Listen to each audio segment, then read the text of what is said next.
Hello दोस्तों, कैसे हो आप सब। उम्मीद है दोस्तों आप सभी अच्छे होंगे। दोस्तों आप देख रहे हैं मेहरबान अंसारी ऑफिशियल यूट्यूब चैनल। दोस्तों लगातार लोकसभा चुनाव को लेकर चर्चा मेरे यूट्यूब चैनल पर जारी है।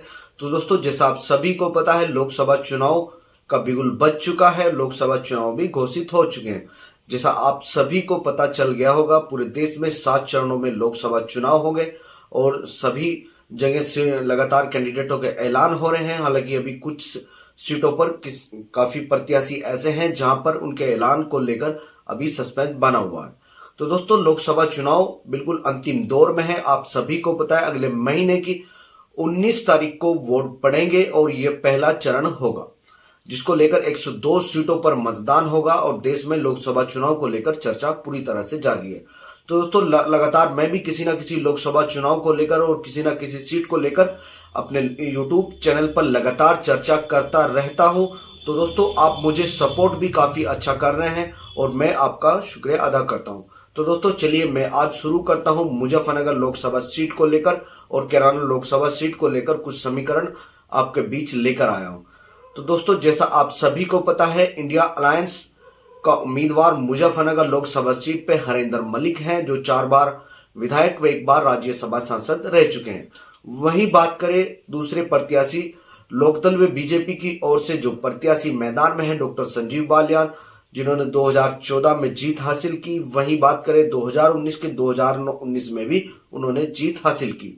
तो दोस्तों लोकसभा चुनाव मुजफ्फरनगर में काफी दोनों के बीच माना जा रहा था, लेकिन जब से बसपा प्रत्याशी आया है और एक निर्दलीय प्रत्याशी मांगेराम त्यागी के आने से मुजफ्फरनगर सीट का समीकरण ही बिगड़ गया है। तो दोस्तों जहां त्यागी समाज लगातार उपेक्षा की बात कह रहा था कि सरकार ने उनकी अनदेखी की, उन पर कोई टिकट नहीं दिया गया, उसको लेकर मुजफ्फरनगर लोकसभा पर काफी भारी विरोध देखने को मिल रहा था। तो मांगेराम त्यागी लोकसभा चुनाव लड़ेंगे निर्दलीय प्रत्याशी के रूप में।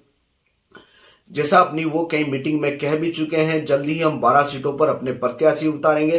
तो मुजफ्फरनगर लोकसभा सीट पर अगर खेल किसी का बिगड़ता नजर आ रहा है तो अब की बार देखें डॉक्टर संजीव बालियान का खेल बिगड़ता नजर आ रहा है।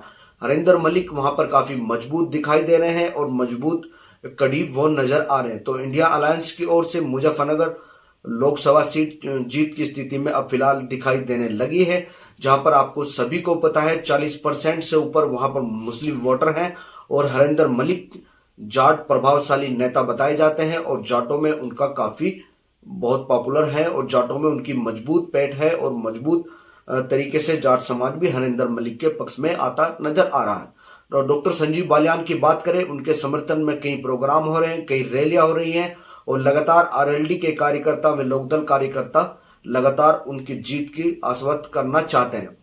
दोस्तों जैसा आप सभी को पता है, लोकदल बीजेपी में जा चुकी है और उनके 2 सांसद चुनाव लड़ रहे हैं अब की बार बागपत और बिजनौर सीट पर। वहीं बिजनौर सीट पर बात करें चंदन चौहान, वहां पर उनके प्रत्याशी हैं। वहीं कई प्रत्याशी सपा व बसपा से भी उनके सामने हैं। तो त्रिकोणीय चुरकोणीय मुकाबला चंदन चौहान के सामने होगा। वहीं बात करें मुजफ्फरनगर सीट पर भी काफी पैंच उलझते नजर आ रहे हैं। वहीं बात करें हम कैराना लोकसभा की, कैराना लोकसभा में जैसा आप सभी को पता है, कैराना लोकसभा में इंडिया अलायंस की जो उम्मीदवार है वो इकरा हसन है। इकरा हसन काफी पॉपुलर और काफी पॉपुलरिटी वाली नेता बताई जा रही है और लगातार जनता के बीच में है और लगातार उन्हें जन समर्थन हासिल हो रहा है। लेकिन इस कड़ी में एक कहीं पेंच फंसता हुआ दिखाई दे रहा है कैराना लोकसभा पर। अगर बात करें कैराना लोकसभा की, कैराना लोकसभा में अभी बसपा प्रत्याशी का ऐलान नहीं हुआ और लगातार सूत्रों के हवाले से खबर आ रही है कि कैराना लोकसभा से बसपा का प्रत्याशी होगा कौन।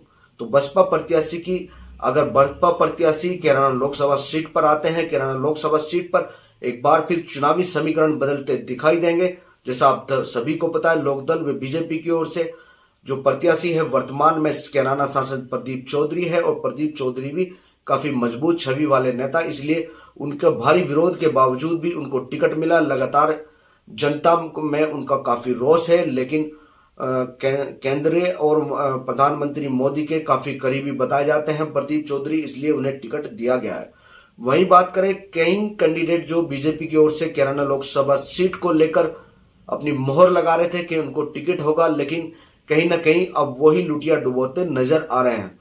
देखने में आ रहा है कि लगातार मनीष चौहान समर्थक व कई और अन्य प्रत्याशी समर्थक लगातार उसका विरोध कर रहे हैं। आपने सोशल मीडिया के माध्यम से देखा होगा, कल कई जगह उनके होर्डिंग्स भी उतारे गए और लगातार प्रदीप चौधरी को विरोध झेलना पड़ रहा है। वहीं इस कड़ी में बात करें इकरा हसन की, आज फिलहाल के दौर में अगर बात करें तो कैराना लोकसभा सीट पे सबसे मजबूत उम्मीदवार इकरा हसन है और इकरा हसन काफी मजबूती से चुनाव लड़ती नजर आ रही है। बात करें बसपा प्रत्याशी की, अगर कैराना लोकसभा में कोई मजा हुआ खिलाड़ी बसपा प्रत्याशी आ जाता है, एक बार फिर कैराना लोकसभा के समीकरण बदल जाएंगे और समीकरण में काफी नुकसान इंडिया अलायंस को उठाना पड़ सकता है। तो बसपा प्रत्याशी को लेकर काफी उठापटक मच रही है लगातार लोकसभा में, कैराना लोकसभा में, जिसको लेकर चर्चा चल रही है। कई प्रत्याशी हैं जिनका मैं अभी नाम नहीं आपको बता रहा, लेकिन सूत्र बता रहे हैं कई मजबूत दावेदार बसपा की ओर से कैराना लोकसभा सीट पर आ रहे हैं और वो टिकट मांग रहे हैं। लेकिन यहां पर कड़ी एकदम बिल्कुल जुड़ने वाली है। कैराना लोकसभा पर अगर बसपा प्रत्याशी आ जाता है तो कैराना लोकसभा सीट पर एक बार त्रिकोणीय मुकाबला देखने को मिलेगा। पहले भी कई बार कैराना लोकसभा सीट पर त्रिकोणीय मुकाबला हो चुके हैं। जहां बात करें 2014 की, तो 2014 में काफी मजबूती से बीजेपी ने चुनाव जीता था और कैराना से सांसद हुकम सिंह चुने गए थे, जो कि अब इस दुनिया में नहीं रहे। और बाबू हुकम सिंह जी ने कैराना लोकसभा से 2014 में चुनाव जीता था। वहीं बात करें उनके सामने कैराना समाजवादी पार्टी से लगातार 3 बार के विधायक नाहिद हसन उनके सामने थे। वहीं बात करें नाहिद हसन के चाचा कंवर हसन भी उनके सामने थे। जहां 1,60,000 के आसपास वोट कंवर हसन ने कैराना लोकसभा सीट पर लिए थे, वहीं 3,70,000 के आसपास वोट नाहिद हसन को भी मिले थे। तो त्रिकोणीय मुकाबला तब हुआ था और 2019 में यहां पर 2 ही पार्टी में सामने सामने थी, लेकिन हरेंद्र मलिक भी एकदम अचानक मैदान में आए और 90,000 के करीब वो वोट ले गए।